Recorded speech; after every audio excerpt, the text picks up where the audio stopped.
je suis pas du tout. Désolée, je suis stressée, je n'ai pas l'habitude. Donc moi, je ne suis pas née dans une famille chrétienne, je suis née dans une famille catholique.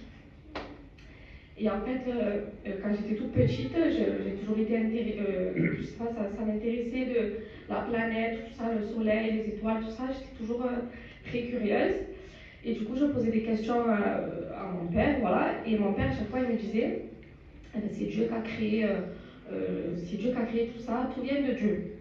Et du coup, il me disait que je pouvais prier, tout ça, qu'il était comme un père, tout ça. Donc moi, toute petite, je priais Dieu. Et en fait, j'avais des mots tellement simples, je m'adressais à lui, tout simplement. Et tous les soirs, je m'endormais et j'avais des conversations avec Dieu. Et voilà, avec lui, je devais avoir 6, 7 ans, 8 ans, 9 ans, j'étais toute petite. Et voilà, en grandissant, j'ai perdu tout ça, j'ai perdu la prière. Et j'ai pas cherché plus que ça, je suis restée comme ça. Et en fait, donc après les années sont passées, et quand j'avais 21 ans, tout ça, voilà, en fait, ça revenait encore une fois avec toutes les mêmes questions, les étoiles, le soleil, j'avais eu mes enfants, et c'est vrai que je m'étais beaucoup renseignée sur les petits, et j'ai trouvé ça magnifique, l'évolution de l'enfant, tout ça. Voilà, pour moi, il y avait quelque chose. Et du coup, je reposais ces questions-là, mais à l'intérieur de moi, donc personne ne pouvait le savoir, j'en parlais pas à mon mari, j'en parlais à personne. Et en fait, un chrétien s'est approché de moi, il m'avait dit, ni il m'avait témoigné rien, il m'avait simplement dit, les questions que tu te poses, elles sont dans la Bible. Donc moi, j'avais pas fait trop attention. Et du coup, bon, je continuais comme ça. Et à cette période-là, en fait, j'étais pas bien du tout. J'étais en dépression, ça allait pas du tout. Tout allait bien dans ma vie. Mais en fait, au fond de mon cœur, ça allait pas. J'étais triste. J'avais un mal-être, en fait, que je pouvais pas comprendre, que je pouvais exprimer à personne parce que c'était pas compréhensible. Même pour moi, je comprenais pas pourquoi j'étais pas bien. Donc voilà, et en fait, du coup, la parole qui m'avait dit de lire la Bible, j'avais commencé, bien évidemment sans le dire à personne, j'avais commencé à lire la Bible. Et en fait, j'avais lu par le commencement, donc j'avais lu Genèse, et j'étais tombée sur l'histoire d'Adam et Ève. Et en fait, c'était tout ce que mon père m'avait expliqué quand j'étais petite. En fait, je revivais ce que j'avais vécu quand j'étais petite. Et en fait, ce qui s'était passé, en fait, c'est que j'avais eu l'impression de l'avoir oublié. J'avais l'impression d'avoir mis Dieu de côté, de l'avoir oublié, de l'avoir. En fait, ces prières-là, quand j'étais toute petite, c'était tellement important dans mon cœur, je l'aimais tellement le Seigneur, qu'en fait, d'avoir passé toutes ces années en cours de l'avoir mis de côté, ça m'avait fait quelque chose. Et j'avais dit, Seigneur, en fait, tu as toujours été là, et moi, je t'avais mis de côté. Et en fait, donc j'ai commencé à le chercher. Et merci Seigneur, je suis venue à la réunion. Et là, j'ai vu que le Seigneur, il était là.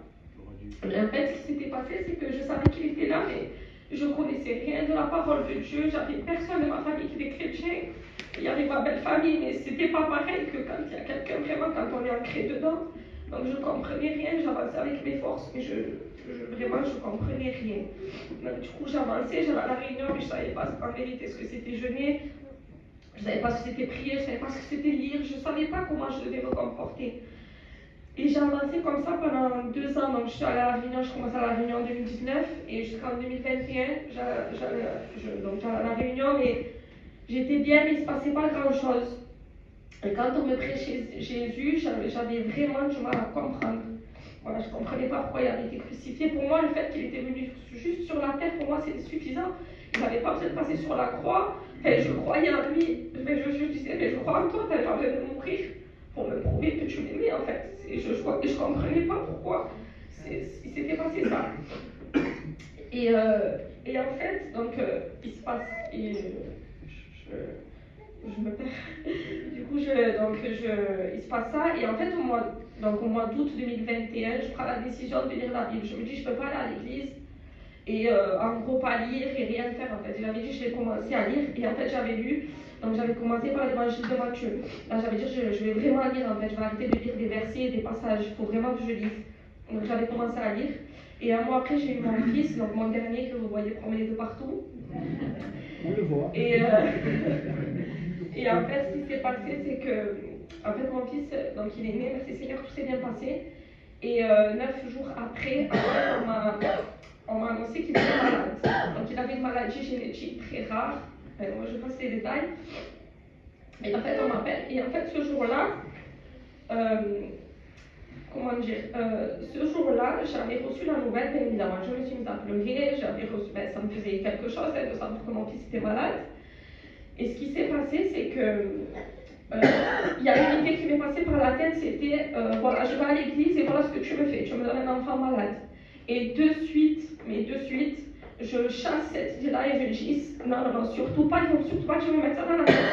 Et toute la journée, quand on m'a annoncé la nouvelle, en fait, il fallait qu'on parte de suite faire des examens pour le petit, et il fallait que tout se fasse vite, qu'on fasse des examens, qu'on l'hospitalise, bon. Et du coup, donc voilà, et tout ce long de cette journée-là, je chantais dans ma tête, je chantais pour Dieu. Et moi, je me disais, donc j'avais l'impression d'avoir mon corps divisé en deux. Donc je me disais, pourquoi tu chantes à Dieu, demande qu'il te guérisse ton fils au lieu de chanter à Dieu. Mais en fait, mon autre partie, en gros, elle me faisait taire ces voix-là qui étaient agitées. Et j'avais une partie en paix et une partie très agitée. On arrive là-bas, la professeure nous explique toute la maladie et tout, et je me rappelle, j'avais mon fils dans les bras et je la regardais, elle m'expliquait la maladie et je disais, mon fils, dans mon intérieur, je disais, mon fils il a rien, mon fils il a rien, mon fils il a rien, je le sais que mon fils il a rien. Je disais ça.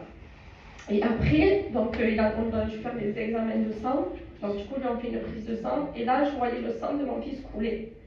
Et il avait du mal à faire la prise de sang, enfin c'était compliqué. Et ça a duré du temps, et en fait les infirmières elles me parlaient, je leur parlais, donc c'était trop bizarre comme situation, mais à l'intérieur je priais. Et là j'avais fait une prière que jamais j'avais adressée à Dieu. Là je m'adressais directement à Jésus. Et j'avais dit Seigneur Jésus, en fait je me voyais prendre mon fils et le remettre dans ses mains en fait. Et je disais Seigneur Jésus, mon fils Seigneur tu l'aimes plus que ce que moi je peux l'aimer. Je savais qu'il était en moi avant que moi je puisse le savoir. Je l'aimais déjà avant que moi je puisse l'aimer. Et j'avais dit Seigneur, par ce sang, c'est pas le sang de mon fils qui coule sur cette prise de sang, c'est ton sang. Et ton sang il est pur et mon fils il sera purifié. Gloire à Dieu. Et quand j'étais sortie de là, j'avais même pas dit au mari, je me disais mais c'est quoi cette prière? C'est des mots qui j'avais jamais employé ça de ma vie, j'avais jamais parlé du sang de Jésus, j'avais jamais parlé de tout ça. Et donc je sors de là et tout, et pour vous dire, j'avais dormi comme un bébé ce soir-là. Je me rappelle juste m'être réveillée dans la nuit, avoir regardé mon fils, m'être sentie très angoissée. Et je vous jure, on aurait dit que le Seigneur me reprenait, me recouchait, me rendormait en fait pour pas que je sente la douleur. Du coup, je me suis réveillée. Le lendemain, c'est passé. La professeure a devait nous appeler pour vous dire comment ça allait se passer et tout ça, pour nous donner les résultats, tout ça. Et en fait, ce qui s'est passé, c'est que j'avais fait une prière à Dieu dans l'après-midi. J'avais dit, Seigneur, je vais lire, je continuais ma lecture en fait de ce que j'avais pris un mois avant. Je lisais un peu toutes les semaines et j'avais dit, Seigneur, je vais lire. Par contre, Seigneur, je ne veux pas que tu me parles de mon fils.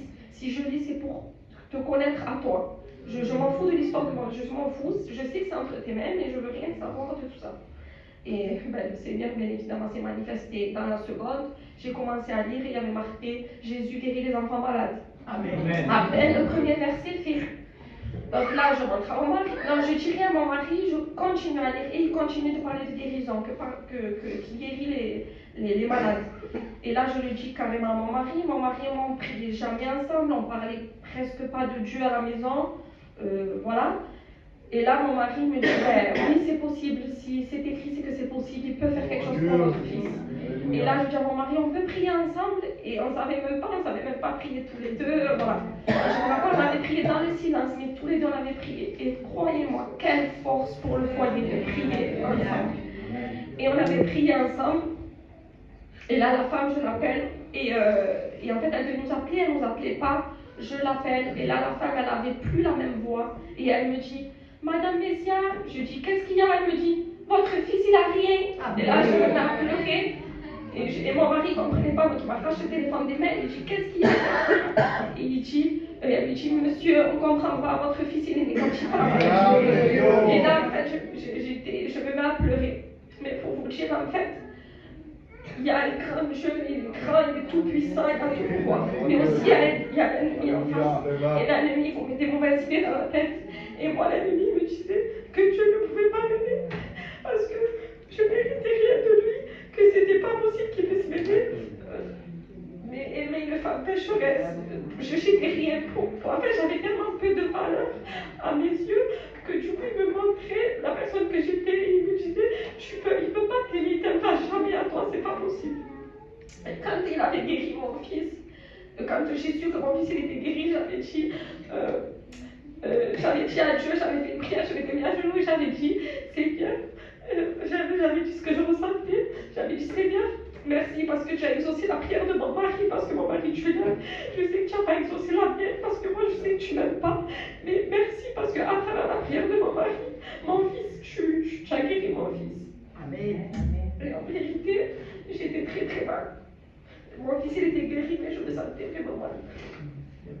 Et en fait, ce qui s'était passé, c'est que mon mari est parti de la maison et moi, en fait, j'étais triste dans mon cœur. J'étais contente parce que mon fils était guéri, mais j'étais pas bien. En fait, j'étais vraiment pas bien. L'ennemi, il me faisait mal.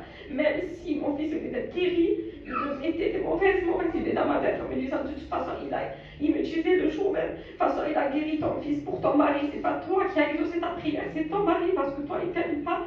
Il me disait ça et moi, j'étais triste. Et mon mari, il m'appelle, donc il était sorti de la maison, il m'appelle, il me dit, tu te rends compte, le Seigneur, il a exaucé notre prière. Et moi, je dis, non, il n'a pas exaucé, comment ça, il a exaucé notre prière? Il me dit, ben oui, il t'a parlé à travers la Bible. Et en fait, je ne savais pas que le Seigneur pouvait parler comme ça. Et en fait, je me dis, ah oui, le Seigneur aussi, il a exaucé ma prière. Et mon mari me dit, mais bien sûr, comment tu peux douter de ça? Et bon, bref, on raccroche, et moi, j'étais tellement mal que je prends mon téléphone pour je vais me changer les idées, parce que ça ne va pas du tout. Et là, en fait, j'appelle vers mon téléphone, je regarde un message qui s'affiche, vraiment, c'était sur Instagram, donc rien qui pouvait me parler par rapport à Dieu. Et là, je vois écrit, la première chose que je vois écrit noir sur blanc, ne doute jamais de l'amour de Dieu. Et là, en fait, j'avais tout compris. Et en fait, je l'ai dit après d'entendre une personne, en fait, le Seigneur, quand j'ai rencontré Jésus, j'ai rencontré le véritable grand amour. Celui qui ne se jamais. Celui qui a rempli toutes mes blessures. J'étais en dépression, je vous promets, qui m'a tout enlevé. Je me sentais bien. Pourquoi? Parce que j'étais avec lui.